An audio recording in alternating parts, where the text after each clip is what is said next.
Hi, this is Kaz Aston from Nitro FM talking to Ben Collins. Ben, you're here at Santa Pod. What's your feeling about Santa Pod? You've been training with Paul Marston. It's been fantastic, yeah. First time in a dragster, and Paul Marston's done a great job. So just completed my second run ever at Santa Pod, and all good so far, but need to go a bit quicker. So you've done lots of racing. It's associated with Santa Pod, the fastest motorsport on earth, the acceleration element of it. How are you finding that difference from your previous racing career? It's the biggest punch in the back I've ever had for acceleration wise, so it's pretty exciting, and we're getting a very good 0 to 60. I think it's close to 1 second or something, which is far quicker than anything I've had in racing terms. But I think the closest we've had in an F1 car is about 2 seconds or just under. So there's a noticeable shift, but it's fantastic feeling the speed. But I've driven a lot of very quick cars, so it was not too difficult to adapt. Well, that's the thing, isn't it? You've jumped into the car today. You've had some training with Paul Marston School of Racing. Has that taught you anything different that you've not taught along the way with your racing career? Well, the starting procedure is unique, and drag racing, I was amazed how, because you see traffic lights every day, and in racing we have a very simple lighting procedure where the red light comes on, it goes out, you go, and there's delays of 5 or 6 seconds in between each part of the sequence. What's really taken me back is the drag racing with the amber lights, the tree, all happens so quickly that unless you're anticipating what's going on, you're left standing looking very stationary and very silly. So that's the biggest thing I've noticed.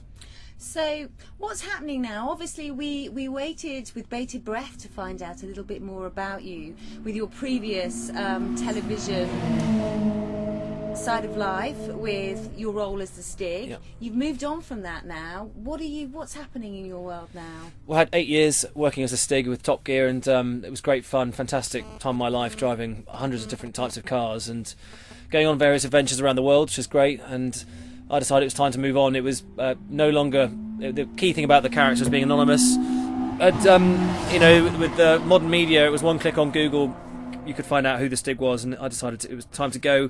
So I'm going back into full-time racing. I'm racing in British touring cars next weekend. Wow. Having great fun at Santa Pod and a drag racer today, and the future looks bright and fun and independent, so I'm really excited. Well, it looks, your performance, you've just jumped in Paul Marston's car. I'm learning at the same time with Paul's car, and just watching you is really quite inspiring for me to continue and to try and get comparable race times.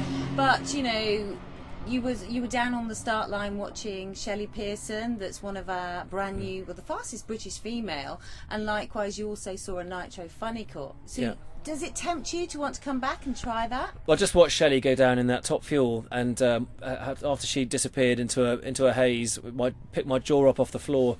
The speed she's doing there is just is exponential, and you really have to be at somewhere like this to actually see it for real and take it in. It's just unbelievable. So I take my hat off to her, and maybe one day I'll have a go in one of those myself. What about a Nitro Funny Car? Because we've got Kevin as well. Obviously that's a slightly different. You've got to be a bit stronger to drive one of these. They're all mad. I think you're all mad. The whole business is crazy, and it's great fun. I can see why it's such a spectator sport, and like many forms of motorsport, until you actually come and see it live, you don't know what you're missing. And this is my first visit ever to a drag race track, let alone actually having a go in one. So I've come away grinning, and it's unique, it's amazing, and I hope the fans have a great weekend. Well, thank you very much. We look forward to seeing you for your last run of the day today. Yep. And hopefully as well we're going to see it on television. Yes, got to get into the 8s. Got to beat. I've done a 9-1 so far, and so I want to get in the 8s on this quarter mile, and exactly, and be out on TV next week. Excellent. Well, we look forward to seeing that. We hope you might come back to Santa Pod again, and thank you so much. Thank you for having me. All the best, Ben.